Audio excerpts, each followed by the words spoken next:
Saudara, aksi pencurian di sebuah apotek di Kota Makassar, Sulawesi Selatan terekam kamera pemantau CCTV. Pelaku yang beraksi seorang diri membawa kabur uang tunai jutaan rupiah dan sebuah handphone jenis tablet. Dalam rekaman kamera pemantau CCTV, pelaku yang beraksi seorang diri ini masuk ke dalam apotek di Makassar, Sulawesi Selatan melalui pintu depan usai berhasil merusak kunci gembok.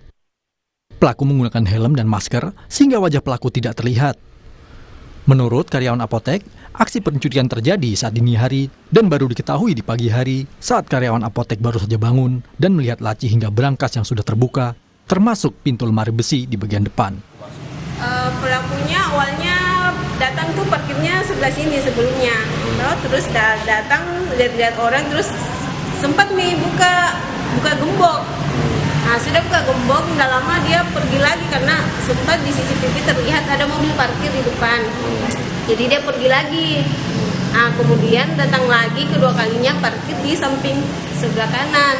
Nah, dari situ dia sudah pakai helm sama pakai masker. Jadi dia datang lewat pintu situ nih, masuk langsung buka laci, langsung dia ke sini buka berangkasnya, langsung dapat uang.